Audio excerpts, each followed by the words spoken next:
It would get dark as soon as I hit the live button. You just see that? That was so shady. Yes. Hello, everybody. Welcome to our first live discussion for. I'm listening to the audiobook, but I do have a hard copy. Oh, I didn't know there was an audio book for the book yet. Yeah, and Cecily reads it. It's really, Um, really good. It's I'm it's gonna like it's like a conversation with your homegirl. You feel like she's talking to you. That's how the book read because I read this back in January. So now I need to go listen to it because when she first released it, it didn't have the audio book yet. Maybe I don't. Maybe it's new, but it's all audible. That's how I listen to it. Oh, I'm definitely gonna go back because the book read like a conversational book. So I know that the audible version has to be off the chain. No, it's good. It's good. Good. Like I was in the car today eating my ice cream. Got through chapter 2, 3, and 4. I read this book in like a day. It No, was it's a really that quick good. read. So shout out to Morgan who did the syllabus for recommending Bad Fat Black Girl. Notes from a Trap Feminist. And yes, Cecily is actually a black woman from the south side of Chicago. There was Candace had tweeted today about the white woman who wrote a trap feminist book. Called Bad and Bougie. And it's funny because Cecily goes over the definition of bougie in the hmm book. So today's discussion, we are doing the first, well, technically we're doing the first 4 chapters. So we're doing the introduction, which is trap feminism, bad bitches only, knucking, bucking, ready to fight, and 5-star bitch, which is the last thing I was in the car listening. Oh, and Cecily is here. Hello. I need to send her a DM and ask her to do an author chat. But baby, I'm in school. There's raccoons on my roof. I'm drowning. I'm Not like, raccoons in your they, room. they sound like little people in the attic. Oh no. And I haven't done homework in 3 weeks. I felt her when she was like, I left my first school because I, was barely making a GPA by my senior year. And I was like, yeah, that's me right now in graduate school. That is me. All right. So, if you are new to this for the book club, Caitlin is our new member of the SVG cohort.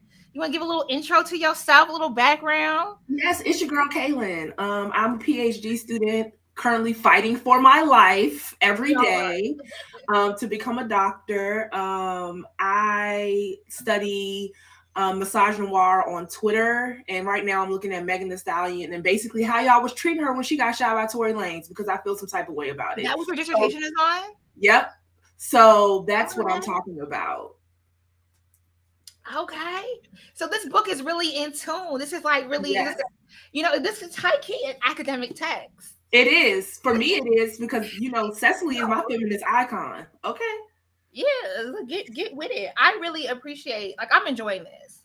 I'm really enjoying, and I hope that more members of the book club, we need to send out more emails. We need to do more promotion. Get into it. I got to do better.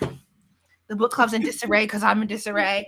But no, this is really good. This is really, really, really good. So, like, I need more people to get with it. And then, like, you could literally just be in the car driving, listening to it. And you're like, And I think it's a good follow-up because last year we did Thick by Tracy McMillan Cotton. And so, like, this is a little bit easier of a read than Thick. Yeah. But I think in Tangent, like, they complement each other really well. Yes. And I love that, it's Black women who thick a little bit talking about these things because it's very rare that we get those type of conversational texts in general that we can read. Yes. Maybe I will add the chat to the side of the screen so people can see it when they watch the replay. Okay, as y'all know, also we have a GoFundMe for the book club. Another thing I need to also send out emails for. We try to get funded so we can pay all our staff who create the syllabi. So the syllabus for Bad Fat Black Girl is on sale for $4.99 this month. Go grab it. Become an insider if you love us, or donate. The link is on the bit.ly. See, look, we made it real easy. bit.ly SBG-fundraiser.22. So come holler at us. And it's if you follow me on Instagram, link in bio, all that stuff. We did it. All right. You want to get into this conversation? Do you want to start us off with trap? Yes. Yes, I do. Because when I first opened the book and the first thing she put up here was I Want to Fuck by Yo Gotti, I was like, wow, Cecily knows my heart. she knows where I'm coming from because I love that song. So the first question is, what are your initial thoughts on the song? The song is I Wanna Fuck by Yo Gotti. Consider the lyrics through the lens of Black feminism, trap feminism, and your personal enjoyment. Okay, but now I gotta pull up the lyrics. So I know this song. This is like one of my go-to get ready songs. So I already knew what time it was when she was quoting it, but I had never looked at it through a Black feminist lens before. I just had listened to it just because it was a good get ready song, a party song, basically. But after reading the text and then going back and actually listening to the song, I love how he talks about all these different types of Black women, and basically just talking about having the autonomy to fuck who you want to fuck, which I think is so important for a male trap artist to be saying, because a lot of times they try to shame and make Black women feel bad for being sexual, and people be having sex. Like, that's what people be doing. So I definitely, through the Black feminist lens, I enjoyed that he made it to where Black women, one, are not a monolith. So he's not just talking about one specific type of Black woman. And two, I think that him constantly reinforcing this idea of like, I just want to have sex, I just want to have fun, and not shaming the women because they want to have fun too is really important. No, I agree. Is it out? I don't really care with the copyright strike. I high key want to like play the song. I think in this, did we not link it in the, I know when in the, we were doing the draft, I went back in and linked all the songs, but our graphic designer is not based in the States. So sometimes some of the things get a little lost in the sauce. Let me open this on my computer and see if I can't click the link. For the people that aren't familiar with the song. Oh yeah, we did link it. Yeah, and I wrote down my favorite line and everything because I felt seen when he said, "This is for my brainiac, my maniac bitches." Head game on a roll. And I said, "Sir, how do you know me personally?" Can you hear it? Yeah. I've never actually listened to the song.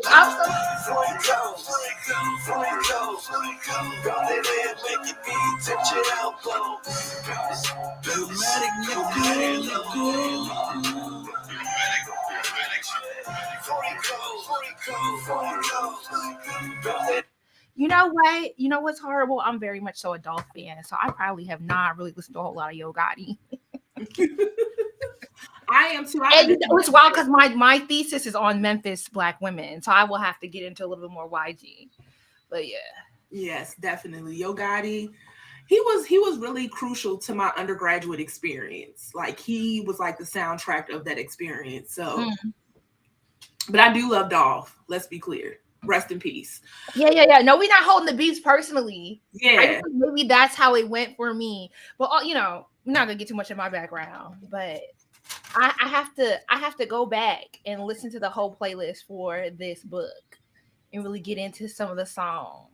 Because I didn't have a reference, but I also think that the book really well, even if you hadn't listened to the Yo Gotti song, the context and the breakdown still makes sense because the lyrics are given to you, and it like hits.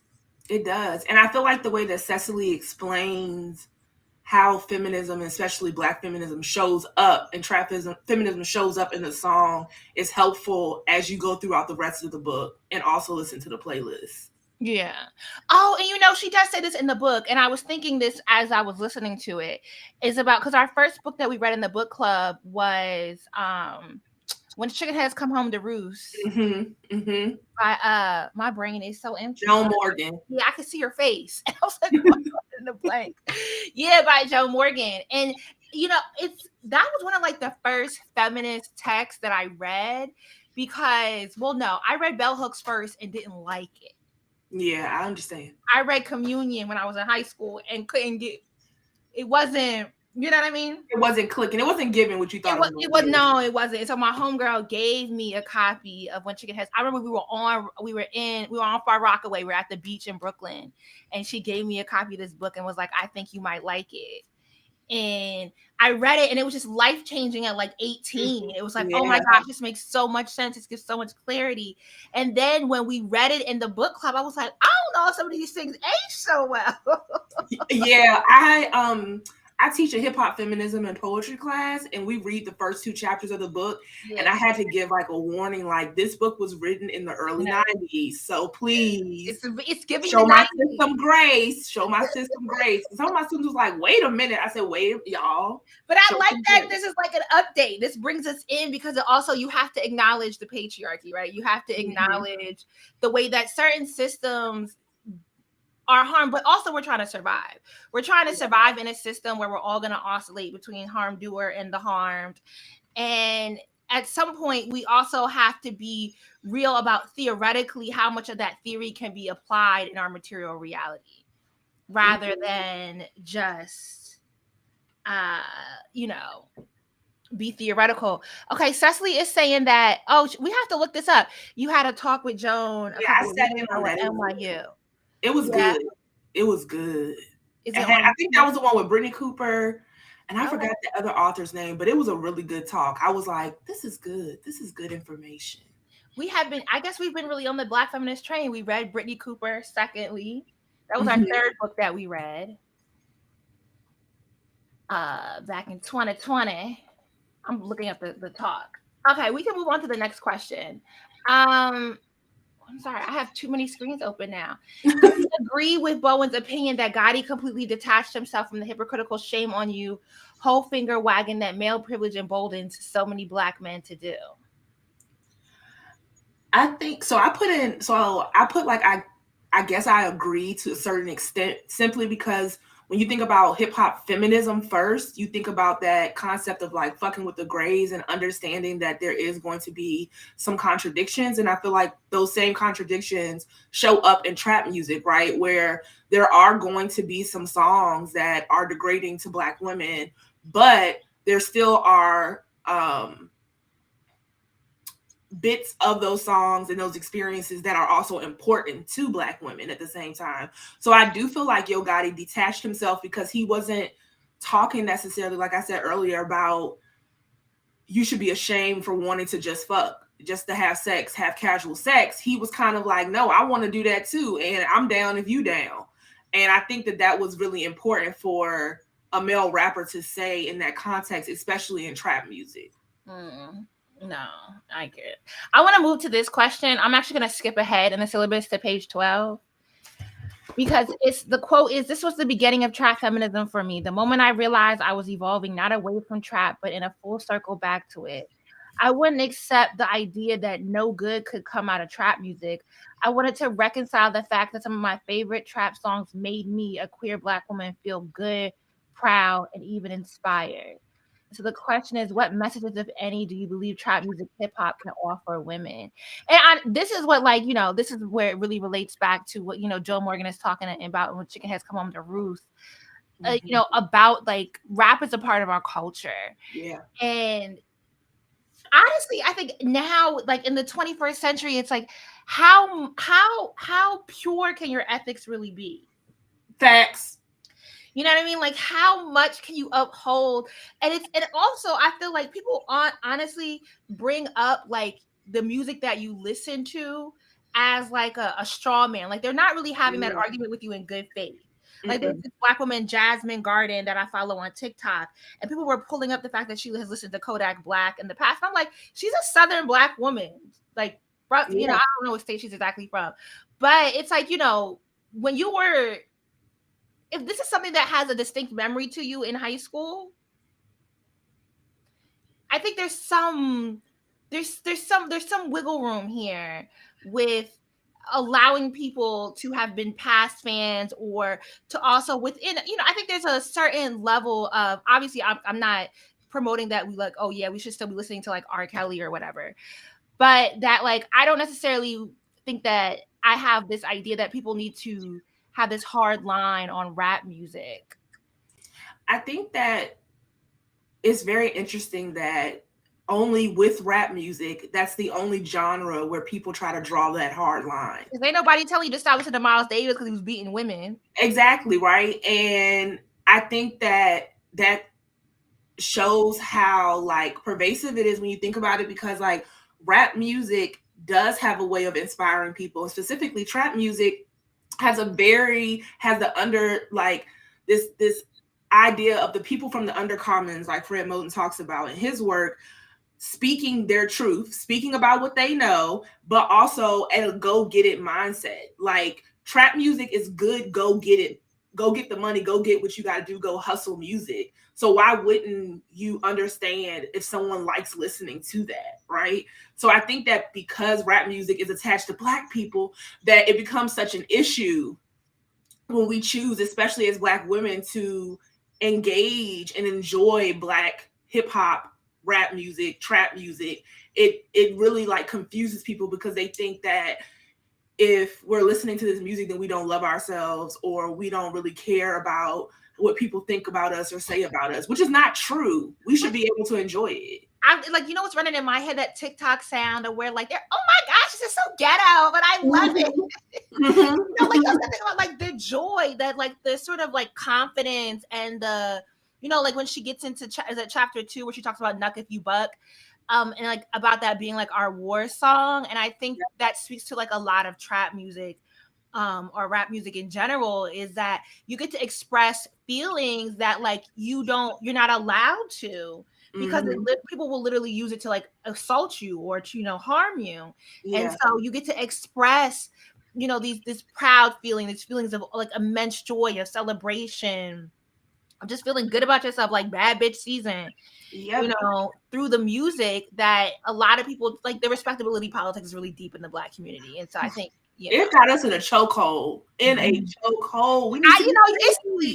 What's crazy is about like the era in which respectability politics came about, and when you think about it in context of what was happening in the 1890s with Black folks, that nigga said, well, you can't get a job. And it's like, well, what job were they supposed to get?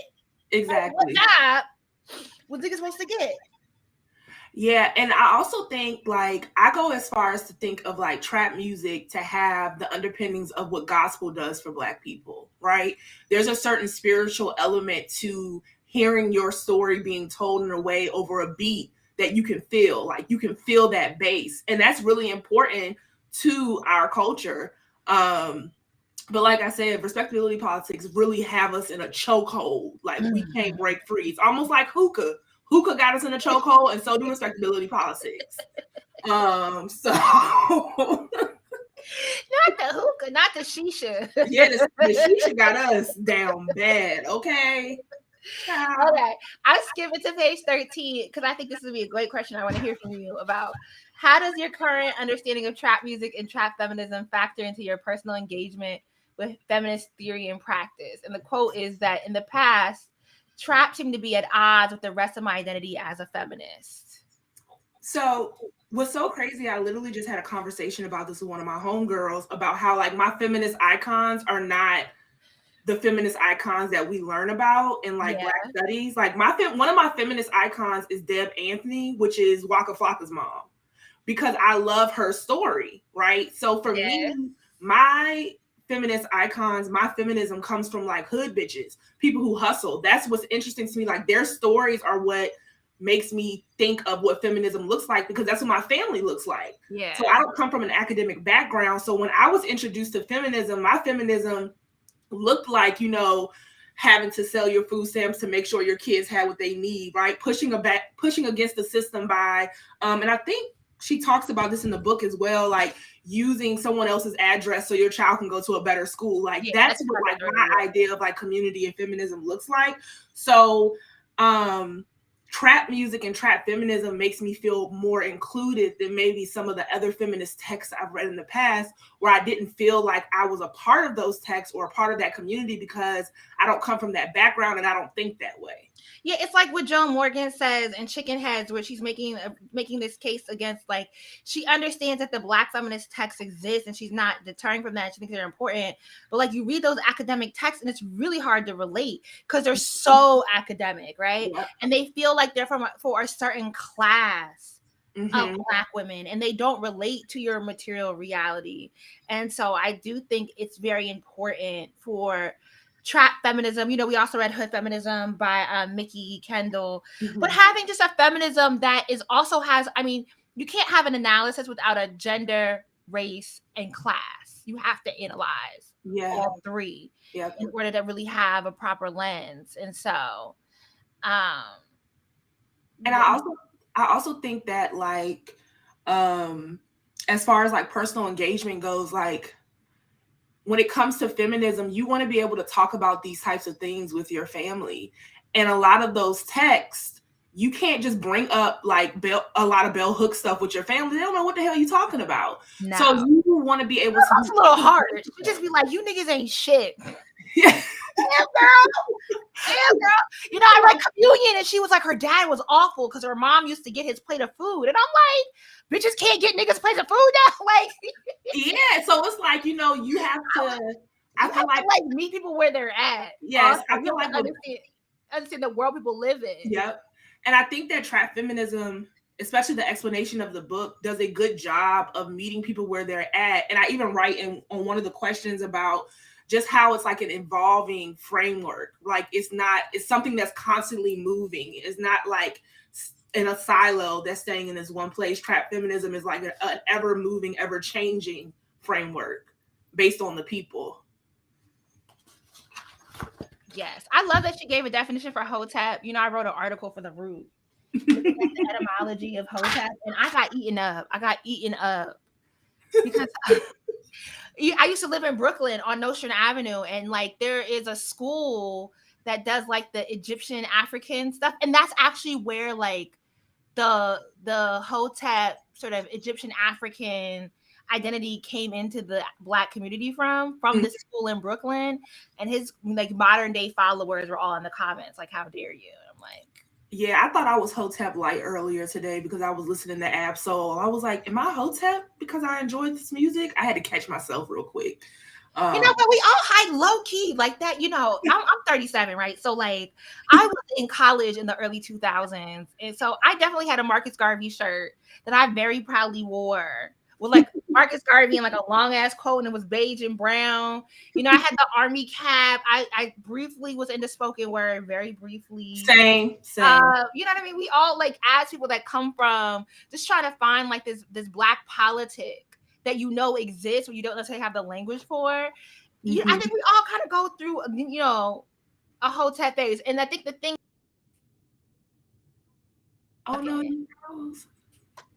What are you reading? I was part of the Pan-African community when Hotep was a good thing, but now it just gets laughs, and I've been so shocked. Yeah, I know some people who like my cousin, my aunt calls it the Black man religion. He's a 5%er, but she calls it the Black man religion. And he was like, this is not what Hotep was before. And I'm like, you know, it's cool.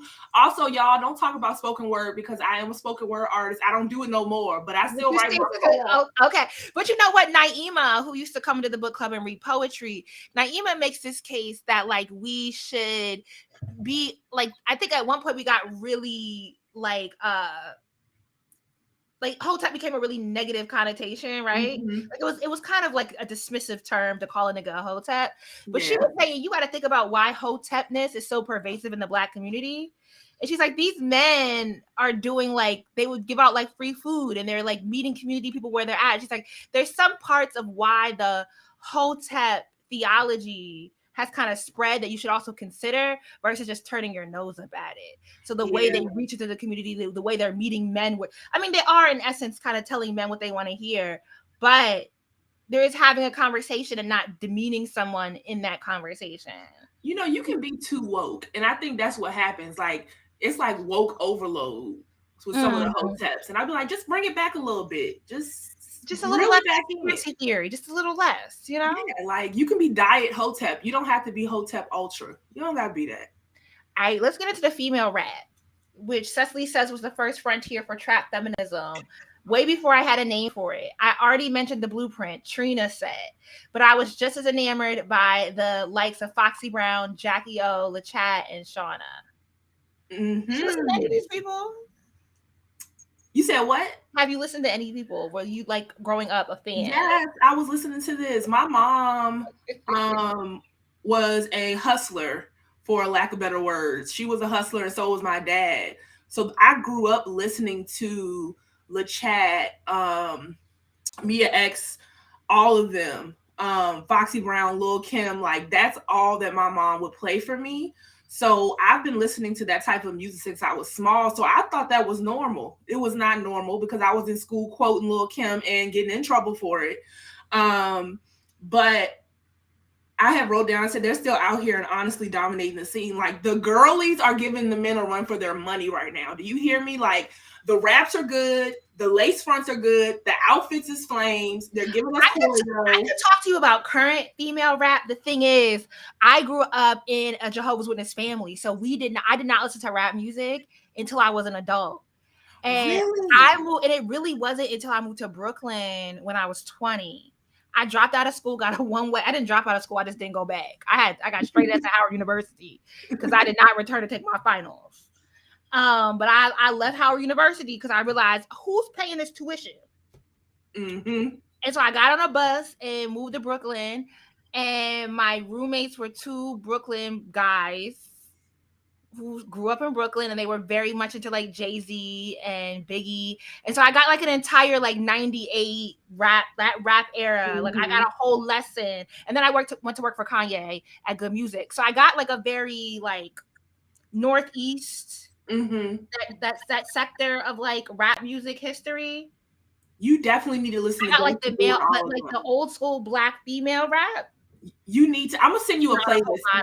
I'm gonna send you a playlist because, especially with you studying like Memphis and stuff, you really need to listen to like Gangsta Boo and like LaChat and all of them. Like their music is like essential to Southernness and the Southern Black woman. And the question also asked about like what current female rappers are in trap music, and I listen to a lot. I basically only listen to female and the girls and the girls. That's what I call it. Santana. The girls and the girls. That's basically what I listen to all the time. And I also teach hip hop feminism, so I'm constantly listening to the music. But right now, I really think that people need to pay attention to Shy from the Tray and Big Boss Vet. They're two current artists, and they really be rapping people under the table. Who you said again? Shy. Wait, say that again. Shy from the Tray. Shy from the Tray. And Big Boss Vet. Big Boss Vet. Okay. I got Let's Chat up because people are saying Gangsta Boo. Mm-hmm. Gangsta Boo. And Let's Chat. It's Chat Feminism. Yeah, X. We getting Let's Chat's Spurs on Two-Way Freak. Mm-hmm. Maybe I have heard it. Okay. Maybe I have heard Let's Chat. I need to get into it. I've been listening to a lot of the Clark sisters because my thesis is actually on the Kojic Church and Black women. Oh, okay. And the Kojic Church is headquartered in Memphis, but I'm gonna get into yes. Yeah, so like I think that one thing I can say when it comes to women in trap music is that once you start listening to the original heavy hitters, like you become engulfed with it, and it gives you this powerful, like if you ever wanted to feel powerful, listen to those women because they're talking about the things that the girlies are talking about now, but in an entirely different way. Like they've been rapping, they've been out rapping these niggas, out rapping, and I love to hear it and I love to see it. Okay, so in the syllabus they put, Morgan put the female rappers to check out. Flo Milli, I listen to Flo Milli, Ken the Man, I listen to Ken the Man, 3D Natty, Mana Leo, Enchanting, and Baby Mother. Okay, I'm familiar with most of these. I listen to, I like the City Girls. I like Kaylee. Everybody likes Meg Thee Stallion. Yeah, she's a fan favorite. Mana Leo has a really great social media presence as well. She's very outspoken about misogynoir, and she's always taken up for the girls, especially Megan Thee Stallion. So I love her. I had to follow her. I like Baby Tate. I like Deion Ferris. So I got, Penny with a hole in it had me in a chokehold in middle school. So I by proxy, I gotta love the daughter too, even though she be trying to fight them nepotism claims a little too hard. Yeah, Baby Tate is Deion Ferris's daughter. Yeah. But Baby Tate they look exactly alike. It's so funny. Yeah, Baby Tate says she's about to stop rapping and only doing singing. Yeah, she does not like people being like, "Oh, your mom put you on." I don't think her mother put her on, but it's like, girl, just tell them that your mother helped inspire the way you pursued the music industry. Yes, and also you get your gift from your mother. She can sing. Like you weren't just born with these vocals because you was just born with them. It's in your DNA, girl. I also like Omeretta, mostly because I like to be like, it's not Atlanta. You know what I mean? Yeah. I was like, yeah, Roswell is not Atlanta. It was a sundown town. You right, sis? Get into the history of gentrification in Atlanta. Her mom is Dee Ferris. She used to run with Arrested Development. It's because someone asked who her mama was. Oh, why is it not showing up for me? Somebody put the rapper she suggested on. Where do you see that question? Oh, okay. Wiley Raz. Yeah, Dion, a penny with a hole in it. You gave the real you gave the real in-depth answer, but like a penny with the hole in it was a popular song, wasn't it? In what movie was it in? Every black movie that came out in the 90s. Hopeless. It wasn't it in Jason's lyric. What is Hopeless in? I can't remember. I know it's in a Tyler Perry film. Girl, I ain't never watched it. Other than the Couple Color Girls, I had not watched a full. Maybe I went to see that in theaters, and I was like, okay, I've had enough. Oh, was it in Love? Okay, people are saying it's in Love Jones. It doesn't come up, but yeah, it is from Love Jones. Okay, thank y'all. Okay, are you saying that Tate talked about her mom on your podcast? We'll have to pull that episode up. I love Tate. She just be on TikTok fighting with the girls about about the nepotism. I'm like, they're not doing that in good faith. Don't respond to the people. No, y'all are not wrong. Everyone's saying Love Jones. But if you get the syllabus, there is a list of Black female rappers to check out. Yeah. Get into it. Also, the Trap Museum in Atlanta, apparently for the month of March. Well, March done passed. But they did an honor roll highlighting female hip-hop artists. And YouTube actually took us to the Trap Museum. How was that? Okay. It's the only podcast about the girls and the girls. Purse first. Yes, I'm trying to find my way onto that podcast, Cecily. Oh, is that your pitch? Yes, please. I beg of you. That's my pitch. That's your pitch to get on the podcast.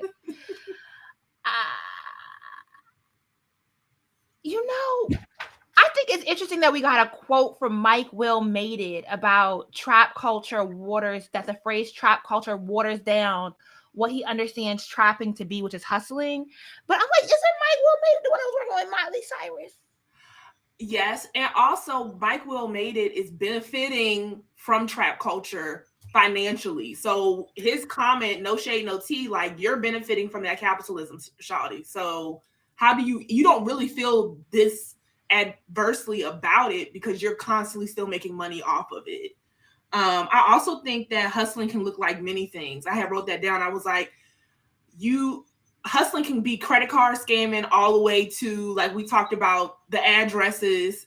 I mean, this is the truth. Maybe was I trapping? Damn, there's a lot of things in this book that I thought I was a little suburban, but it's hustling, like making ends meet. Like I have a tattoo that says, if you're hungry enough, you'll find a way to eat. And that's the whole basis of what trap culture is. Like you're going to find a way to take care of yourself and your family. So I don't think that trap culture is an issue. But I can understand like people taking trap culture and like stamping it and branding it for like no shade, no tea, but like trap yoga or like trap therapy. Like they use that word.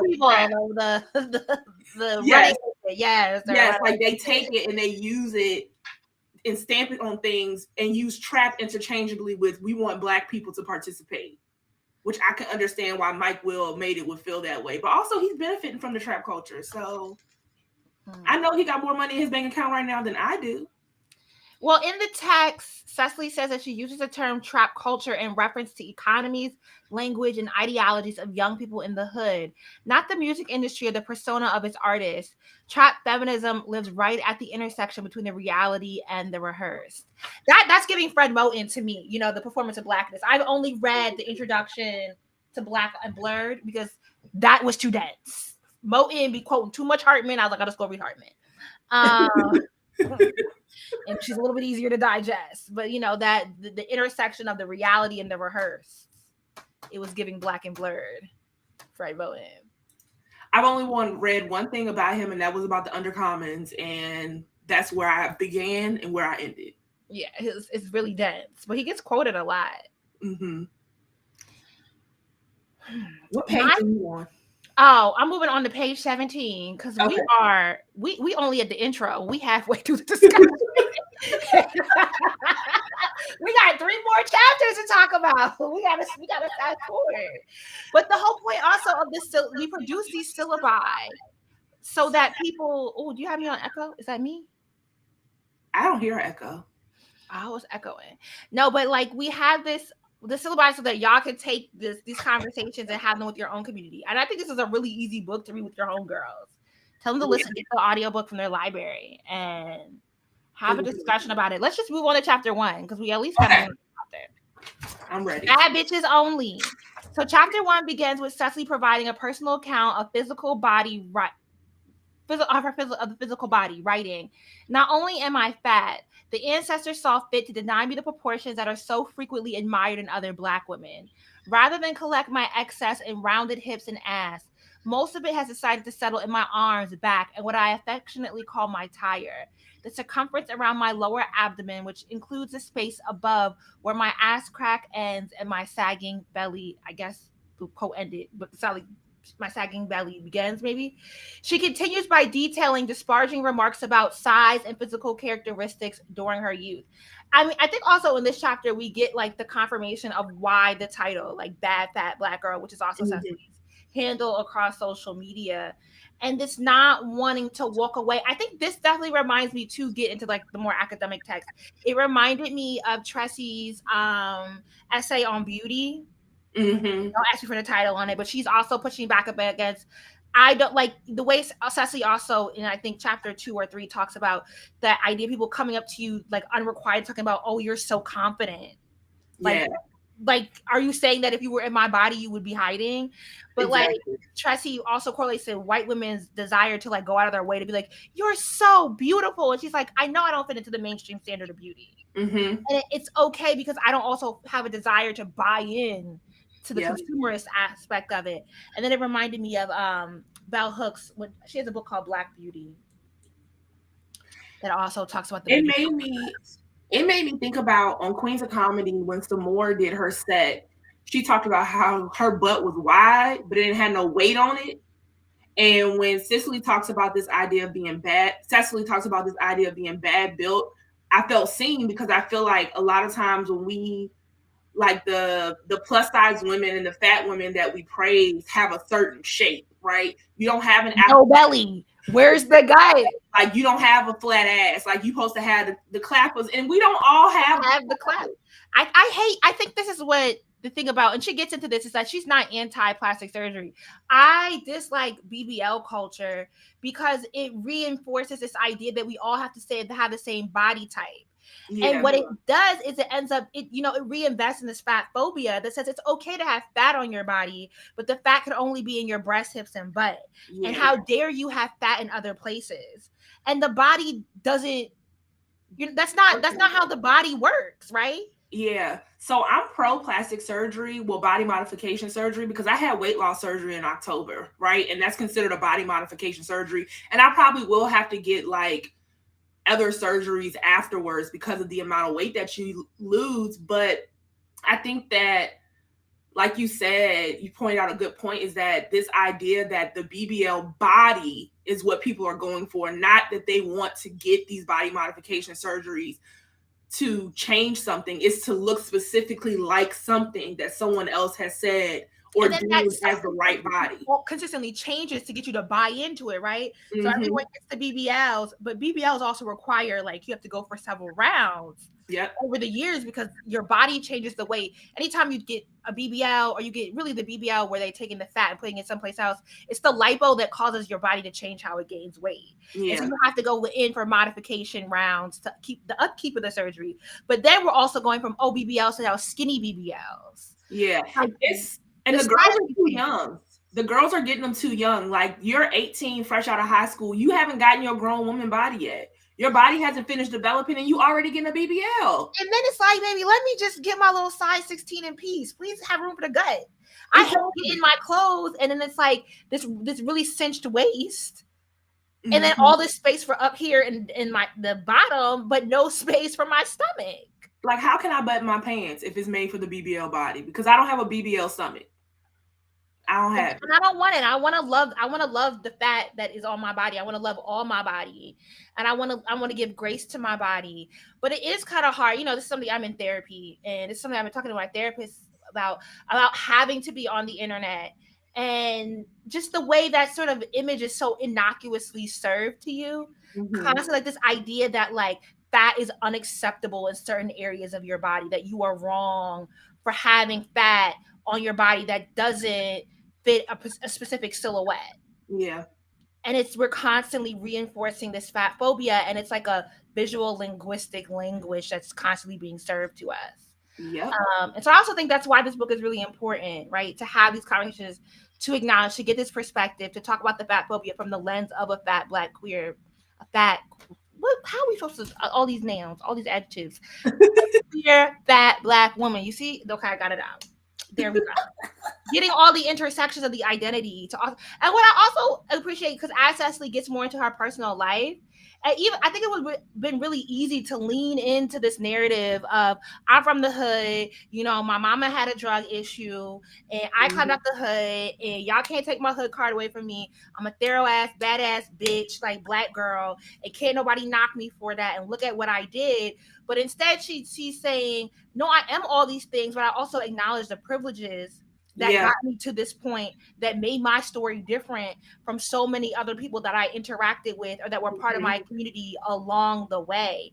And that these privileges aren't just things that are like gave me a silver spoon, but these are privileges that like in the most, you know, smallest of spaces, you know, completely changed my trajectory. Yeah. And that's what I really loved about this book, is that it never felt like she was like shitting on the people that came from where she came from. It felt like she was just speaking her truth and talking about how her environment influenced her own being, and also those experiences influenced who she is today, which I think is really important to see, because a lot of people, we see it all the time, like they get to a point in their career or a point into their life and they feel like they're better than, you know, where they came from. And I think that that's like a bad way to be. Like, you have to remember who you come from and where you come from. That's very important in the makings of you.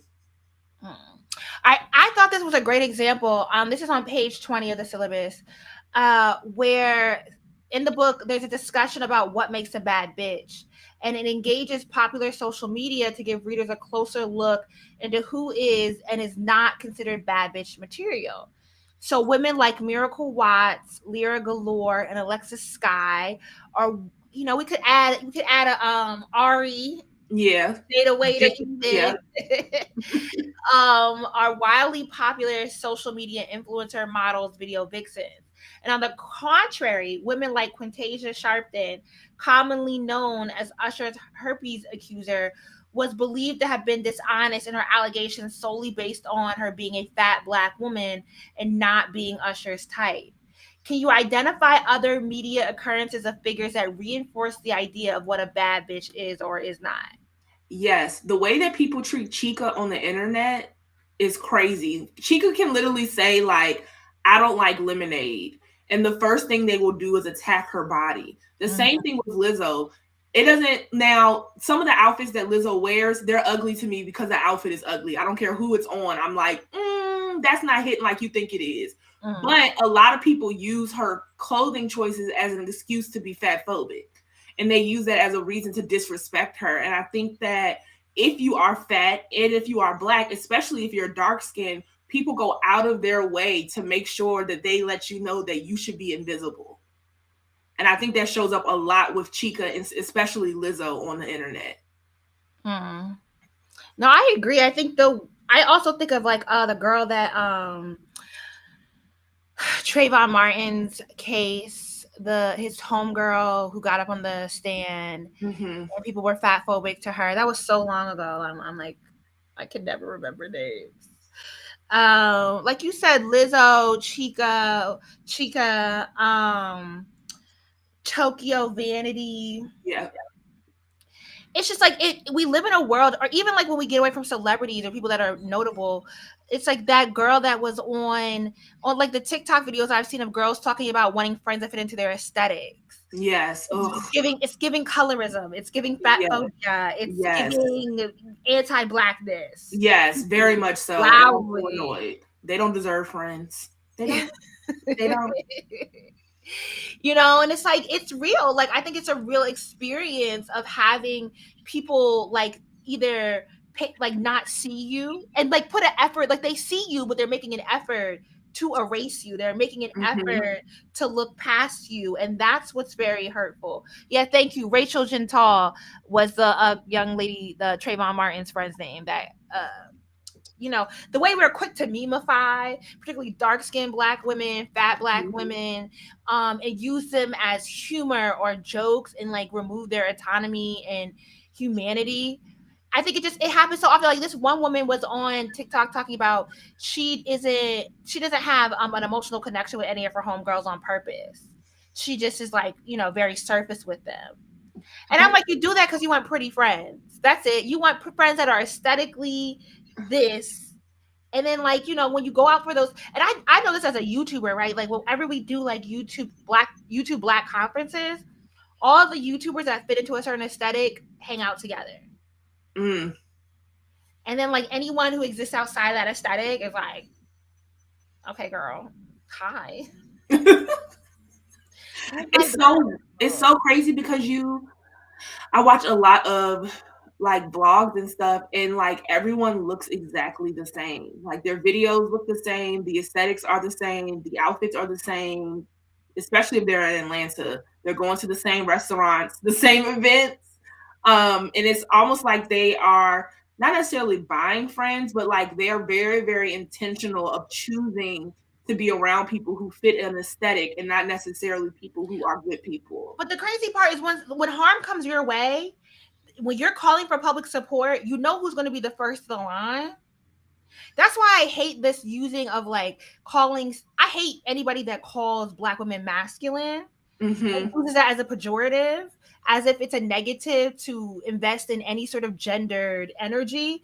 Yeah. But on top of that, it's just that the idea that social justice work is inherently masculine, I think is anti-Black, because you're using that as like I was about to get into like full Carlton discourse. I'm gonna step back from that. But what it's like using, you're implying that the people that are showing up are disposable. Yeah. The people that are doing and who historically have done the work, because they historically are the people that are most marginalized. So they historically do look a particular way. And then that becomes, you're giving this negative connotation to their entire being. And so all these girls that do the aesthetic friendships, the friends that look like fit into a mainstream understanding of beauty, but then they use the labor of, dark skinned, fat, Black, queer people. And it's not. I want to get into, we talk about on page 22 of the syllabus, hidden desirability. So Cecily shares several incidents where she was a subject of someone's desire, but their pursuit of her was only done in secret after mutual friends left their company or by only engaging with her online. How does hidden desirability, the desire and pursuit of fat Black women done in private out of fear of shame or embarrassment of fat Black women, pervasive messages and beliefs of fat phobia? I think it perpetuates this idea that fat Black women remain invisible yet hypervisible at the same time, and that they can only be loved in private, right? And loved is in quotations because that's not a real form of love, is what they're experiencing, right? They can only experience romanticism in private because they are invisible, yet hypervisible. And their hypervisibility makes it to where people allow their fat phobia to pick and choose when they want to show affection or show interest in a fat Black woman. And I think that it's fucked up. It really makes me mad because I'm fat. And I think that it's a lot of fat women settle for being loved in private because that's what we've been told we're only capable of having. because of that. And we're only desirable in the confinement of four walls, specifically a bedroom, right? Mhm. What we can bring to the bedroom, not necessarily what we can bring to a relationship. And then she really highlights the harm that comes from that young boy in the complex, to just like, how you just walk into somebody's apartment in the dead of night and then walk into a person's bedroom often, and like that's how little you think of a person, that they're like all these things that you had to do to get to that bedroom. None of like nothing said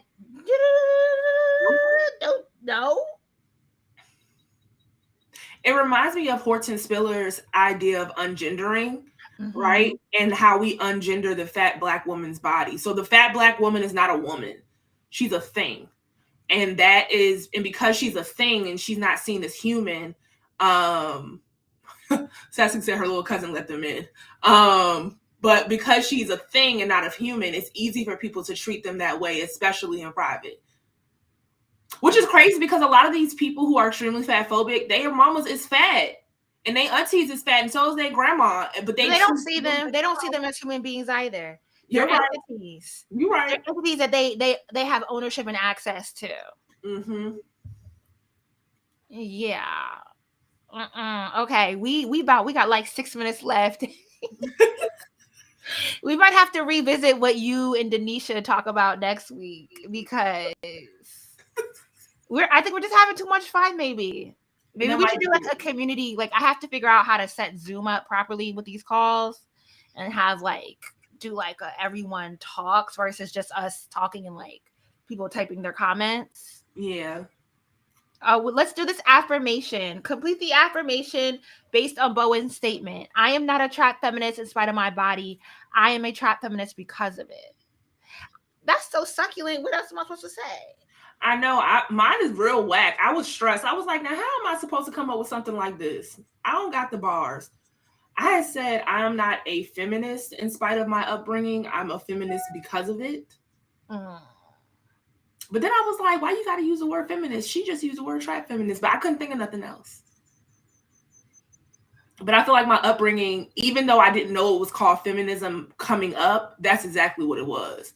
Like watching the women in my family do what they do, how they did it, was my first introduction to what feminism could be. Black feminism, to be specific, because they're Black women. Yeah, my brain is empty. So maybe we could do 4 minutes of Nuck. Okay, because I know Nuck If You Buck. Look, I pledged. So, I went to HBCU. Nuck If You Buck has a very spiritual position in my life. I definitely understand. I got my black card back because I was like, okay. I am here for it. Cecily spends time on page 26 of the syllabus. Spends time telling the story of a vicious brawl between herself and a neighborhood girl named Lily. The fight is de-escalated after Lily's cousin Pub jumps in to assist, and the three girls eventually become cool. How does Lily's story reinforce the necessity of trap feminism? And the quote is, too often we use morality, respectability, and legality to justify writing off girls like that. My response... That's a bar. My response is something that I said in class the other day that got me in trouble a little bit. Sometimes violence is the answer. Hear me out. In certain environments, we are tested, and protecting ourselves can be seen as a way to gain respect. So in that situation, I feel like violence was the answer, and it was the means to an end for Cecily to gain respect in that neighborhood, in that situation. And I think that it's a very specific type of violence that is sometimes the answer. Doesn't mean it's always a good thing for those who are like, no, violence is bad. But I feel like with trap feminism, sometimes you got to throw the hands. I think to the point is like, sometimes you have to show that like you can survive. Yeah. You're not going to be a dead weight. You know what I mean? That you're going to come in, because when you think about it, all these young women are vulnerable. Mm-hmm. And being able to show up and also like to have that display also means other people know. Like it's almost like it is sort of like this quagmire where like you are faced with violence, but that violence also tells other people not to mess with you. Mm-hmm. And it's not just I can't fuck with you unless you know how to fight, but it also sets it up so, like, I mean, maybe this was the better fight to have than having to, fight in other ways. Yeah. And I think that it teaches you a lesson about protection, because as Black women, we're not protected. We're just not, there's no one protecting us. So we have to protect ourselves. And this was an instance where Cecily and Lily and Lily's cousin or sister, whomever, I forgot who it was in the fight, like, they were showing that they knew how to protect themselves. And that in the long run could potentially help them from being harmed by someone else. Because they'll be like, oh, those girls got hands. Like, they're not going to just let you do anything to them. They're going to fight back. Yeah. Okay. This is the last thing we're going to talk about on page 29. About the decriminalization of informal economics. Okay. So it's a quote. You want to read the quote? Sure. A woman who sells her food stamps to make sure her child has school supplies or to get her hair done for a job interview is technically committing fraud. So is a woman like my aunt when she let my mom and I live with her in Parkway, who doesn't disclose all the persons living in her apartment. Doing hair in your kitchen without a cosmetology license instead of in a salon, operating a candy store from your kitchen counter is against federal regulations. Card crackers, sex workers, and the women who beat the shit out of people who disrespect them are all breaking the law. We refuse to give up our seats on buses, we deface public property, and we flee to Cuba or just to our cousin's house 2 states over when the block gets too hot. Sometimes crime is the answer for us too, despite anyone's disapproval. And the question is, how would the decriminalization of informal economies work to undo systemic inequality and injustices perpetrated against Black women, girls, and communities as a whole? What other book am I reading right now?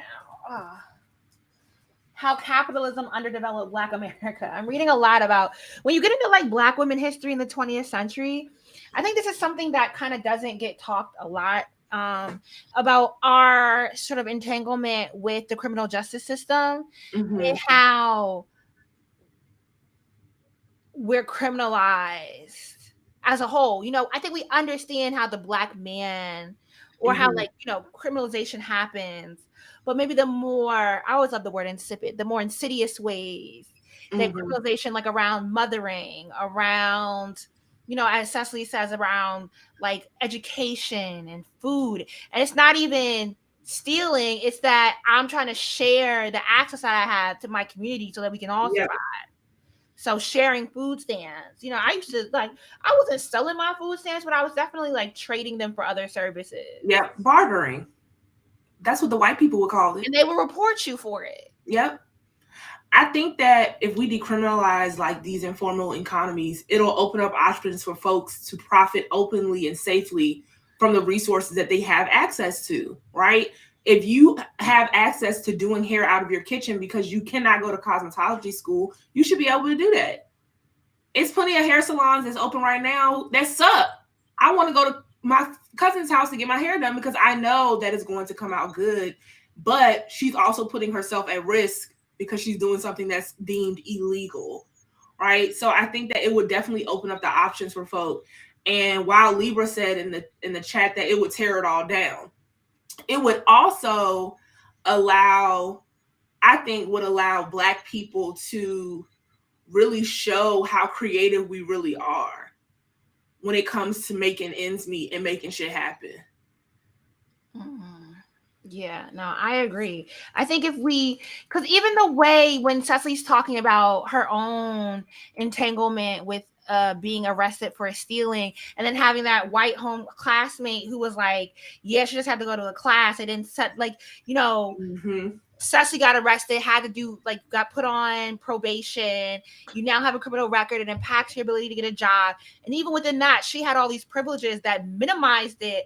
But, the ultimate privilege is whiteness that allowed you to just, go through it and it not be a stain on your record. Like, do you know how much that frees people up to be able to pursue a different life? Like the record that follows you, that allows people to criminalize you, that allows people to further pathologize you, that keeps you from jobs, keeps you from housing, keeps you from education. Like, and keeps you from being from safety.